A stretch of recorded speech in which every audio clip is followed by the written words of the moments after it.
누군가와 대화를 하거나 사회생활을 할 때 상대방의 의도를 파악하는 것은 굉장히 중요합니다.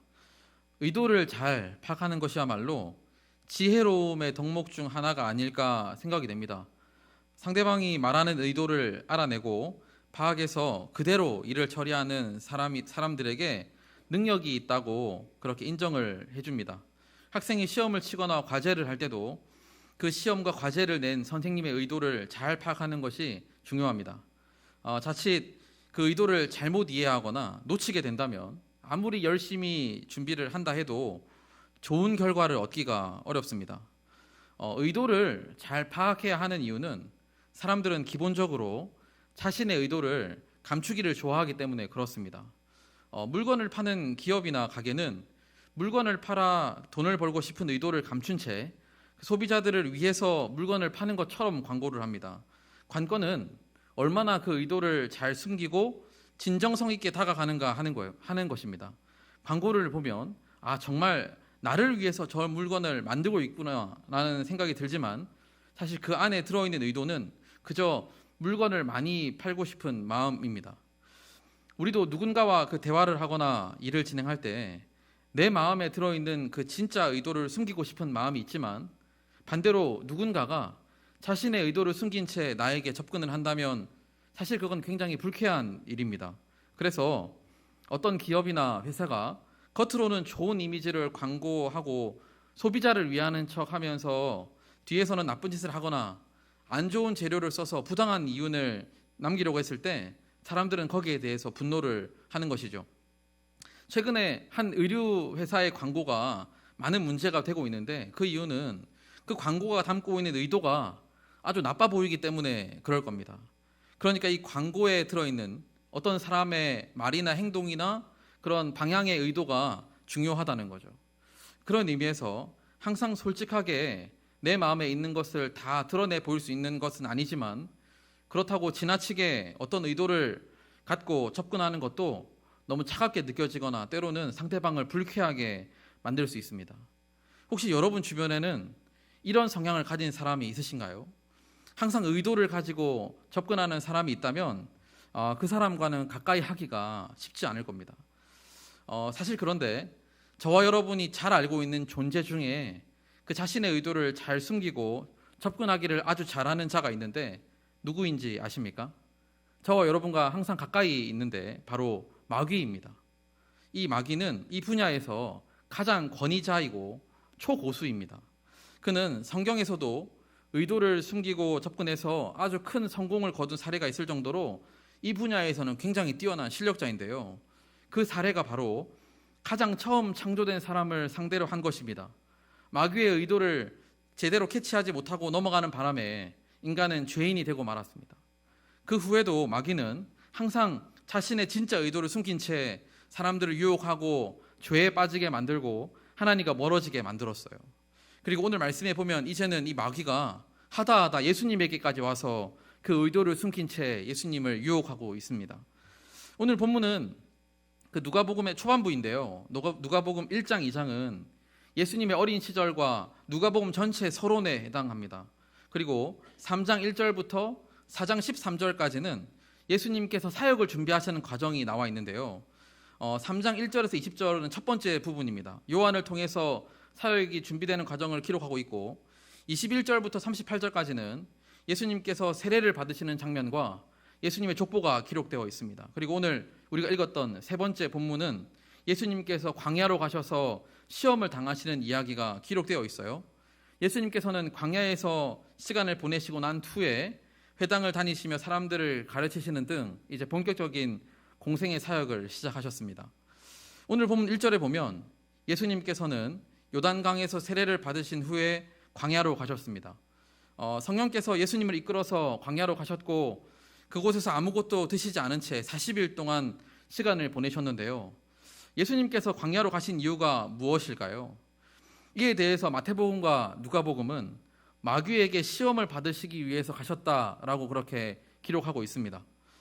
그런데 사실 마귀에게 시험을 받기 위함이라고 하는 이 이유는 사실 우리를 좀 불편하게 만듭니다. 마귀가 예수님을 그렇게 시험할 만큼 권위를 갖고 있는 것일까요? 마귀가 예수님을 시험할 만한 위치나 그런 자격이 있는 자입니까? 사실 이 말씀을 그냥 보면 마귀가 그냥 좋은 의도로 40일간 예수님을 트레이닝한 것처럼 느껴집니다. 마치 올림픽을 나가기 위해서 선수촌에서 선수들을 훈련시키는 것처럼 마귀가 사역을 시작하시기 전에 예수님을 트레이닝하는 것으로 그렇게 느껴질 수도 있어요. 하지만 우리가 잘 아는 것처럼 그런 의미가 전혀 아닙니다. 우선 여기서 마귀가 했던 시험은 유혹이라고 이해하는 편이 훨씬 더 정확합니다. 실력을 높여주고 기술을 늘리기 위해서 시험하고 테스트하는 것이 아니라 그저 넘어지게 만들고 방해하기 위한 유혹을 지금 마귀는 하고 있는 것입니다. 마귀는 어떤 경우에도 우리를 위하지 않습니다. 마귀는 어떤 경우에도 그리스도인들을 위하지 않아요. 마귀야말로 자신의 의도를 숨긴 채 접근해서 무너지게 만들고 넘어지게 만듭니다. 그리고 하나님과의 관계가 멀어지게 만드는 거죠.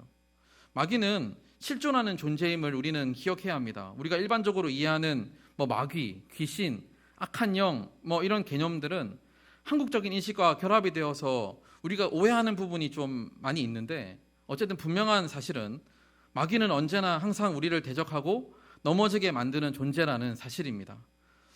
그리고 무엇보다 지금 상황은 주님께서 어쩔 수 없이 마귀에게 유혹을 당하는 것이 아니에요.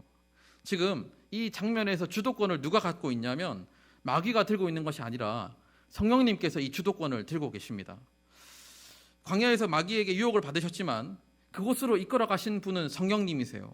1절에 보면 성령에게 이끌려셨다고 말씀이 나와 있는데 이걸 조금 더 정확하게 해석을 하면 성령 안에서 인도되고 있었다라고 그렇게 번역할 수 있습니다. 이 말은 성령님께서 계속해서 주님과 함께 하셨다는 의미예요. 성령님께서 예수님을 그냥 광야로 던져버리고 광야에 밀어 넣어놓고 아무것도 안 하시는 것이 아니라 예수님께서 광야에 계시는 동안 성령께서도 예수님과 항상 함께 하셨다는 의미입니다. 그리고 마귀는 그곳에 찾아와서 성령님의 그런 역할을 빼앗고자 하는 것이고 주님께서는 그렇게 시도하는 마귀를 그냥 허용하고 계시는 거죠. 어쨌든 예수님께서는 그렇게 광야에서 40일간 시간을 보내셨고 정해진 기간이 끝나게 되었습니다. 예수님은 이 땅에서 철저하게 사람으로 계셨던 만큼 당연히 배가 고프고 육체적으로 약해지셨어요. 2절에 보면 그래서 날수가 다음에 줄이셨다고 그렇게 말씀에 기록되어 있습니다. 마귀는 육체적으로 약해져 있는 이때를 놓치지 않고 예수님에게 접근을 해서 예수님을 유혹하기 시작을 했어요. 첫 번째 유혹은 만약 하나님의 아들이라면 이 돌들을 떡으로 만들어 보라는 것이었습니다. 그러자 예수님은 신명기 8장 3절 말씀을 인용하시면서 그 마귀의 유혹을 물리치셨어요. 그러자 마귀는 다시 예수님에게 천하만국을 보여주면서 만약 자기에게 절을 한다면 이 모든 것을 주겠다고 그렇게 합니다. 그러자 예수님은 다시 한 번 더 신명기 말씀 신명기 6장 13절을 인용하시면서 그 유혹을 거부하셨어요. 마지막으로 마귀는 예루살렘 성전 꼭대기로 올라가서 하나님의 아들이라면 한번 뛰어내려 보라고 그렇게 유혹을 합니다. 심지어 이때는 말씀까지 인용하는데 시편 91편 11절 12절 말씀을 인용합니다. 여기에는 하나님께서 그를 믿는 자들을 보호하신다는 말씀이 기록되어 있는데요. 이에 대해서 예수님은 신명기 6장 16절을 인용하시면서 주 너희 하나님을 시험하지 말라 하셨고 마귀는 결국 예수님을 얼마 동안 떠나 있게 되었습니다. 여기까지는 우리가 잘 아는 내용입니다. 그렇다면 마귀가 이런 시험을 한 의도가 무엇일까요? 오늘 말씀의 제목처럼 마귀는 왜 예수님에게 찾아와서 이런 유혹들을 했을까요? 도대체 마귀가 얻고자 하는 것은 무엇이었을까요? 마귀의 의도는 그가 예수님에게 한 3가지 유혹을 조금 더 자세히 살펴보면 알 수 있습니다. 마귀가 예수님을 유혹한 첫 번째 무엇입니까? 돌을 떡으로 만들어 보라는 것이었어요. 금식을 끝낸 예수님에게 음식에 관한 유혹은 굉장히 커 보입니다. 금식을 해보신 분은 잘 아시겠지만 금식의 가장 큰 적이 누구일까요? 금식을 하는데 가장 큰 적은 여전히 집에서 식사를 하고 있는 가족들입니다. 그래서 금식을 성공하기 위해서는 집을 떠나 기도원으로 가야 하는 거죠. 저는 원래 성향적으로 금식을 잘 못하는 사람인데 예전에 아주 중요한 일이 있어서 3일 금식을 결단했던 적이 있습니다. 금식을 시작하고 첫날은 겨우 지나갔는데 이틀째 되니까 너무 힘들더라고요.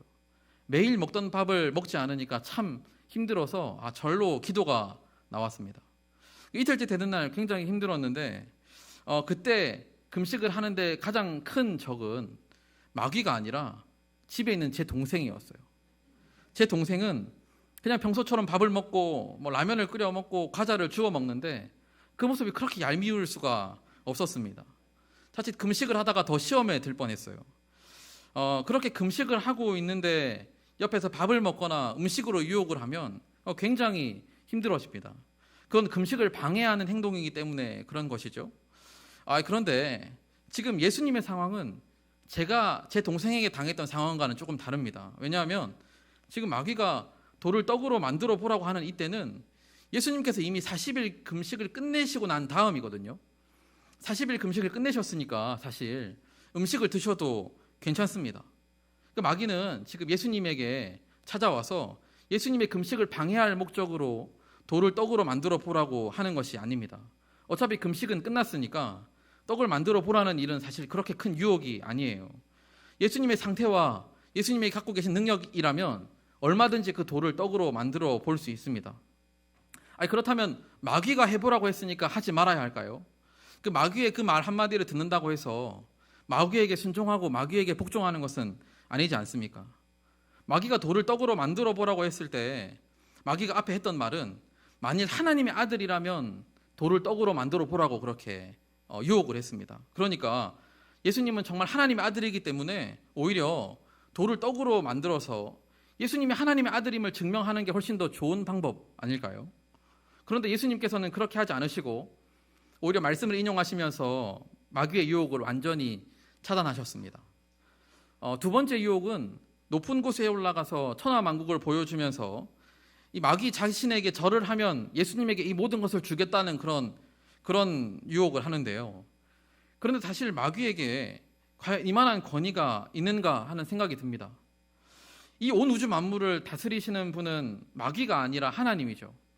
이 세상을 다스리시는 분은, 이 세상을 다스리시는 진짜 왕은 바로 예수님이십니다.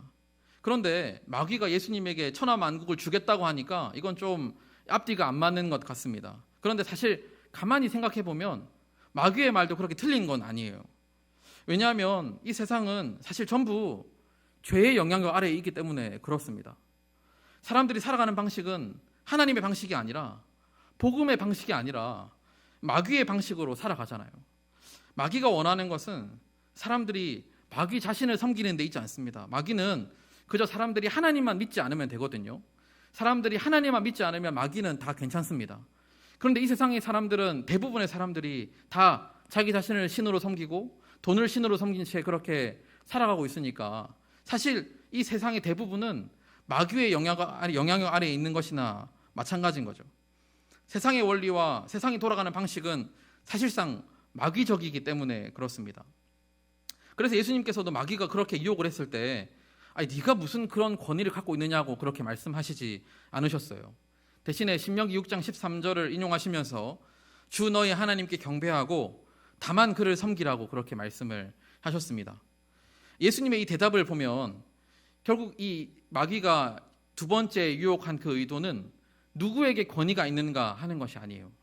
마귀가 이 온 우주 만물을 줄 수 있는가 없는가 그런 문제가 아니라 마귀가 지금 예수님에게 요구하고 있는 것은 다른 데 있습니다. 그것은 무엇이냐면 예수님에게 더 이상 하나님을 섬기지 말고 하나님의 뜻에 순종하지 말고 자기 자신을 섬기라고 유혹하는 거예요. 아니면 스스로를 섬기라고 그렇게 요구하는 겁니다. 그렇게 한다면, 하나님만 섬기지 않는다면 이 세상의 모든 것을 다 주겠다는 그런 유혹을 하는 거죠. 지금 마귀는 예수님에게 그 인생의 지휘관을 바꾸라고 그렇게 유혹을 하는 겁니다. 그러면 이 모든 것을 다 가질 수 있다고 그렇게 유혹을 하는 거죠. 이 유혹은 사람들이 가장 많이 걸려 넘어지는 것 아닙니까? 결국 인생의 주인이 누구인가 하는 문제거든요. 아담과 하와가 선악과를 따먹은 이유도 바로 이 유혹에 넘어갔기 때문에 그렇습니다. 더 이상 하나님께 속하지 않고 자기 스스로 인생의 주인이 되고자 했기 때문에 그런 것이죠. 마귀는 예수님에게 와서 똑같은 유혹을 하고 있습니다. 그래서 예수님은 오직 하나님만 경배하고 하나님만 섬겨야 한다는 말씀을 인용을 하신 겁니다. 마지막 유혹, 세 번째 유혹은 성전 꼭대기에 올라가서 뛰어내리라고 하는 것이었어요.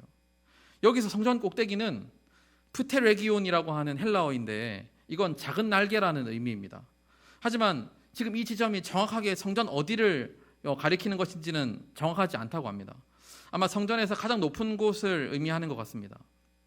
마귀는 여기에서도 만일 하나님의 아들이라면 라고 하면서 예수님에게 하나님의 아들임을 증명해 보라고 요구합니다. 심지어 여기서는 마귀가 똑같이 구약의 말씀을 인용하는데요. 시편 91편 11절 12절 말씀을 인용합니다. 그런데 마귀가 인용한 이 말씀은 그 맥락을 무시한 인용이에요. 전형적으로 이단들이 하는 방식의 말씀 인용입니다. 하나님께서는 하나님의 백성들을 보호하시긴 하지만 지금은 단지 하나님을 시험하려고 하는 의도이기 때문에 하나님께서 말씀하신 하나님의 사람들을 보호하시겠다는 그 약속과는 전혀 결이 다른 상황인 거죠. 제가 첫 번째 유혹에 대해서는 설명을 드리지 않고 넘어갔는데 그 이유는 이 세 번째 유혹과 첫 번째 유혹은 비슷한 맥락이기 때문에 그렇습니다. 마귀가 첫 번째 유혹과 세 번째 유혹을 예수님에게 한 이유가 무엇일까요? 마귀는 예수님을 향해서 정말 하나님의 아들이라면 진짜 하나님의 아들이니까 괜히 이 세상에 와서 고생스럽게 고난당하고 십자가에 달리실 생각하지 말고 그냥 하나님의 아들답게 그렇게 있다가 그냥 조용히 다시 돌아가라고 요구하는 것입니다. 예수님께서는 얼마든지 돌을 떡으로 만들 수 있고 성전 꼭대기에서 뛰어내려도 아무렇지도 않을 수 있습니다. 하지만 예수님은 그런 능력들을 이 땅에 오셔서 자기 자신을 위해 사용하지 않으셨어요. 왜냐하면 예수님은 이 땅에 오신 목적은 예수님의 능력을 드러내고 이 세상에서 군림하고 이 당시 로마 황제와 같은 방식으로 사람들을 다스리고 통치하기 위해서 오신 것이 아니기 때문에 그렇습니다. 예수님께서 이 땅에 오신 목적은 거기에 있지 않아요. 예수님은 정말 하나님의 아들이시지만 우리를 섬기기 위해서 이 땅에 오셨습니다. 그래서 마가복음 10장 45절에 보면 주님께서 말씀하신 그 말씀이 나오는데 우리 말씀 함께 읽도록 하겠습니다. 마가복음 10장 45절 말씀 함께 읽겠습니다.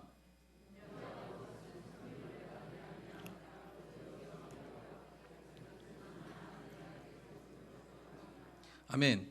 이 말씀이 바로 예수님께서 이 땅에 오신 목적이에요. 그래야만 우리가 구원을 받을 수 있기 때문에 그렇습니다.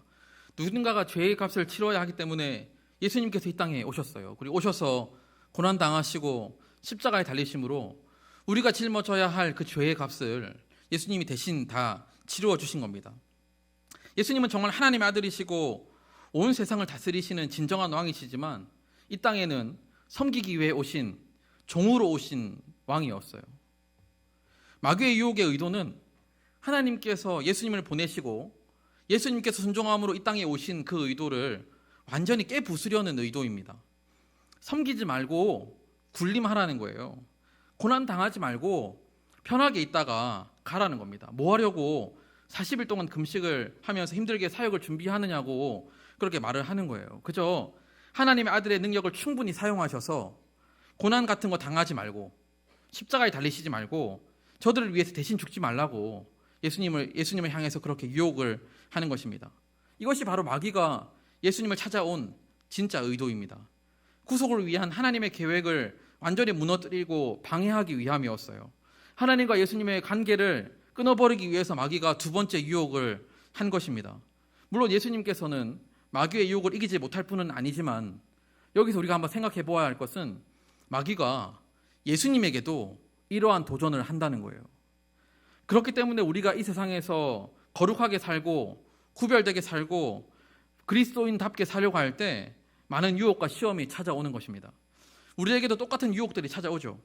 뭐 하려고 그렇게까지 헌신하고 수고하느냐고 누군가가 말을 하기도 하고 심지어는 내 마음 안에서 문득문득 그런 질문들이 올라올 때가 있습니다. 그냥 남들처럼 떡을 위해 살고 세상에서 많은 것을 얻고 소유하기 위해서 살고 하나님은 그저 나를 안전하게 보호해 주시는 분 정도로 여기면서 적당히 살면 된다고 하는 그런 유혹들이 우리에게 얼마나 많은지 모르겠어요. 주님의 제자가 아니라 그냥 적당히 살라고 하는 유혹들이 너무 많습니다. 심지어 이런 유혹들은 다 하나같이 다 만든 말이에요. 다른 사람들은 다 그렇게 살아가고 있기 때문에 그렇습니다. 우리 주변의 사람들은 다 그냥 그렇게 떡을 위해 살고 이 세상에 많은 것을 얻기 위해 살아가잖아요. 그러니까 다 맞는 말처럼 보입니다. 한번 곰곰이 생각해 보면 정말 그렇게 살아야 되는 것 아닌가? 정말 그런 사람들이 이야기하는 것처럼 살아야 되는 것 아닌가 하는 생각이 들고 그냥 남들처럼 적당히 살면 좋겠다 하는 생각이 들어요. 물론 여기 계신 분들은 그렇게 하지 않으려고 결단하셨으니까 이 자리에 나오신 줄 믿습니다. 어쨌든 우리는 그런 유혹들을 많이 당하게 되는 거죠. 하지만 우리 예수님은 그 마귀의 그런 유혹에 넘어가시지 않았습니다. 예수님은 마귀의 시험의 의도를 정확하게 파악하셨어요. 그리고 그 유혹을 물리치셨습니다. 결국 마귀는 13절에 보니까 예수님을 얼마 동안 떠나 있게 됩니다. 완전히 떠난 것은 아니지만 결국 예수님에게서 떠나게 되었어요. 우리 예수님은 하나님께서 자기를 이 땅에 보내신 뜻을 분명하게 알았고 그 마귀의 의도를 정확하게 파악했기 때문에 그 마귀의 유혹에 넘어가시지 않았습니다.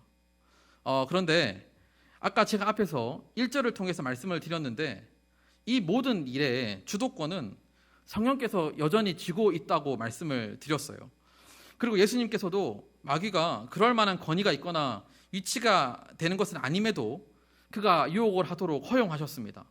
왜 그렇게 하셨을까요? 그냥 처음부터 가라고 했으면 그냥 마귀는 가야 되거든요. 그런데 예수님께서는 왜 그것을 허용하셨을까요?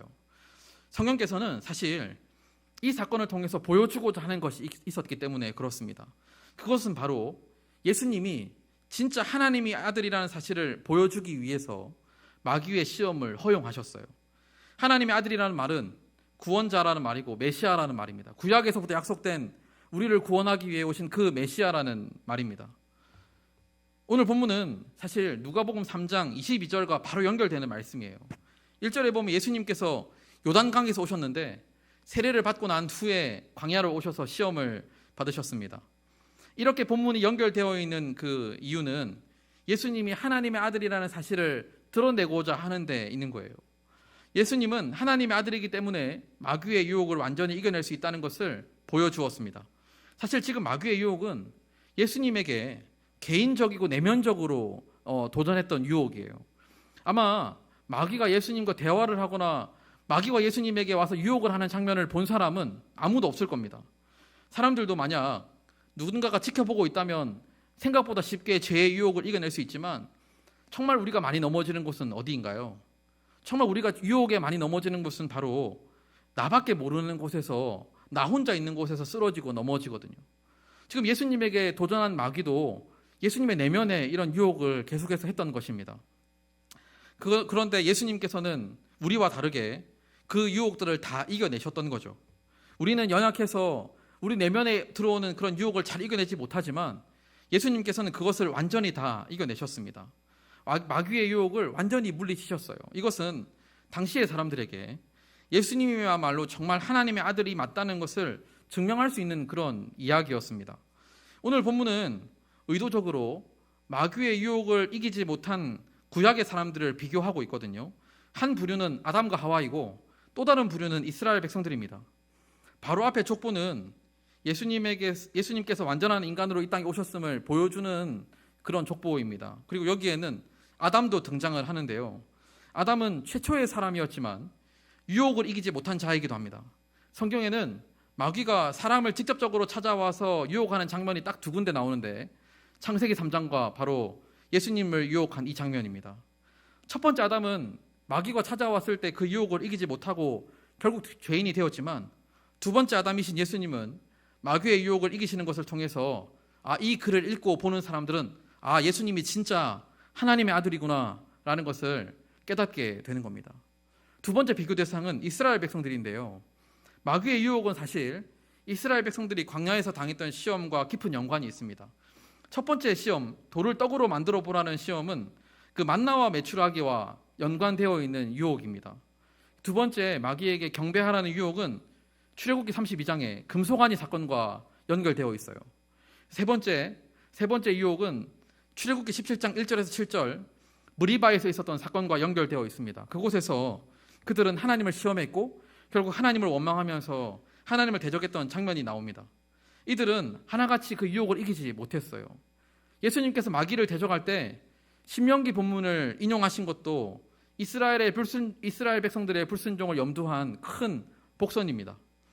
거기다가 광야에서 예수님이 40일 계셨다는 것은 이스라엘이 광야에서 40년 동안 방황했다는 그 이야기를 충분히 떠올리게 만드는 거죠. 이 이야기를 접하는 사람들은 아담과 이스라엘 백성들을 떠올릴 수 있었을 거예요. 그리고 예수님은 그들의 조상들과는 다른, 그들이 위대하다고 생각하는 그들과는 다른 더 특별한 분이라는 것을 깨닫게 되는 겁니다. 이 말씀을 보고 듣는 성도들은 예수님이 정말 하나님의 아들이라는 사실을 알게 되는 것이죠. 예수님께서 하나님의 아들이라는 사실을 믿는 것이야말로 바로 믿음의 출발점입니다. 저와 여러분에게 그것은 별로 새로운 이야기가 아니지만 당시에 이 말씀을 처음 접하는 사람들에게는 큰 충격이었을 거예요. 예수님에 대해서 바르게 알아야 바른 믿음을 가질 수 있는데 이 복음서를 기록한 이 저자들은 그 내용을 항상 중요하게 여겼습니다. 누가복음을 읽고 있는 초대교회 성도들 입장에서 예수님이 하나님의 아들이라는 사실을 믿을 수 있는 증거들이 필요했어요. 왜냐하면 스스로를 메시아라고 말하는 사람들이 너무나도 많았기 때문에 그렇습니다. 그래서 복음서를 기록한 사람들은 구약의 말씀을 인용해서 예수님이 진짜 약속된 하나님의 아들이고 우리를 구원할 구원자이고 예수님은 자기의 죄 때문에 십자가에 달리신 것이 아니라 우리의 죄 때문에 십자가에 달리시고 부활하셨다는 것을 복음서에 기록을 한 것이죠. 오늘 본문도 마찬가지입니다. 마귀의 유혹을 이겨내는 것을 통해서 예수님은 정말 하나님의 아들이심을 드러낼 수 있었어요. 그래서 주님께서는 마귀가 유혹하도록 허용하셨던 겁니다. 성령께서는 그렇게 예수님을 광야로 이끌어 가셨던 거죠. 가만히 생각해 보면 마귀가 예수님을 유혹했던 그 의도는 참 무섭습니다. 단순히 금식을 못하게 하고 마귀에게 절을 하게 만들고 그냥 안전을 확인하도록 하는 정도가 아니라 예수님께서 이 땅에 오신 목적 자체를 흔들고 그것을 포기하게 만들고 하나님과의 관계를 끊어내려고 하는 아주 악하고 교묘한 의도가 숨어있기 때문에 그런 것이죠. 대부분의 경우 그 마귀의 유혹은 너무 교묘하고 매력적으로 들립니다. 거기다가 인간적으로 생각해 볼 때 합리적이라고 여겨지기 때문에 그 시험을 이기기가 참 어려워요. 만약 누군가가 자신의 사명과 달려갈 길에 대한 그런 유혹을 받는다면 그건 참 쉽게 이겨낼 수 있는 것이 아닙니다. 생계의 문제가 달려있고 안전의 문제가 달려있고 이 세상에서 많은 것을 소유하고 누리고 싶어하는 그런 인간적인 욕망으로부터 벗어나는 것은 정말 쉽지 않은 싸움입니다. 하지만 우리가 믿음의 선배들이라고 부르는 분들은 대부분 주님과 같은 그런 결정을 내렸어요. 때로는 매력적이고 합리적인 결정을 내리기보다 인생의 방향을 여전히 주님께 맞추고 하나님의 뜻에 순종하는 삶을 살았습니다. 저는 비전 트립을 청소년부 아이들과 비전 트립을 준비할 때마다 항상 먼저 하는 것이 있는데 아이들과 함께 양화진 선교사 모역에 가는 거예요. 가서 조선에 오셨던 선교사님들의 이야기와 그 무덤을 직접 보고 또 이야기들을 듣는 시간을 항상 가집니다. 그곳에 가면 그 선교사님들의 묘와 그들의 가족들, 심지어 아주 갓난 아기들이 묻혀있는 무덤까지 수없이 많이 있어요. 그걸 볼 때마다 아무리 생각해도 인간적으로는 도저히 이해가 되지 않고 저도 아버지로서 어떻게 아버지가 이런 결정을 내릴 수 있을까? 그 어린 아기들을 데리고 한 달씩 걸려서 배를 타고 조선으로 올 수 있을까 하는 그런 생각이 듭니다. 너무 무모한 결정이고 비합리적인 결정이라고 생각이 됩니다. 아마 세상에서 살아가는 사람들이 본다면 정말 그건 불합리한, 비합리적인, 이성적이지 않은 그런 결정이라고 이야기를 할 것 같아요. 하지만 저와 여러분은 그분들의 결정을 결코 어리석다고 말하지 않습니다. 왜냐하면 그 삶이야말로 주님을 따르는 삶이었고 주님께서 그분들을 이곳으로 이끌었고 그들은 아멘으로 순종했다는 것을 우리는 잘 알고 있기 때문에 그렇습니다. 아마 그 안에 많은 갈등과 유혹들이 있었겠지만 끝까지 주님의 뜻을 따랐던 분들이에요. 그래서 우리는 그들을 우리들의 믿음의 선배로 여기며 살아갑니다. 우리도 믿음으로 살아가다 보면 만나는 여러 유혹과 시험이 있고 그때마다 우리는 참 많이 고민하게 됩니다. 그럴 때마다 우리는 주님을 바라보아야 합니다. 주님께서 그렇게 하셨던 것처럼 성령께서 우리의 삶을 인도하시도록 우리는 온전히 주님께 우리의 삶을 내어드려야 하는 거예요. 비록 그 길이 십자가를 져야 하는 길이라 할지라도, 그 길이 비록 고난의 길이라 할지라도, 비록 그 길이 어려운 길이라 할지라도 주님께서 우리를 그곳으로 부르신다면 그것이 가장 복되고 행복한 삶이라는 것을 믿고 주님의 뜻에 순종하며 살아갈 수 있어야 합니다. 우리가 믿고 따르는 주님께서는 그렇게 하셨어요. 우리 주님께서는 그 모든 유혹을 다 뿌리치시고 묵묵히 그 십자가의 길을 가셨습니다. 주님의 생애 동안, 공생의 기간 동안 얼마나 그런 유혹들이 많았는지 모릅니다. 여전히 마귀는 끊임없이 예수님을 유혹했지만 예수님은 끝까지 그 골고다의 길을 가셨어요. 주님을 따르고자 하는 저와 여러분도 우리의 삶의 결정적인 순간에 그 주님의 길을 똑같이 따라갈 수 있는 그런 저와 여러분이 되기를 간절히 소망합니다.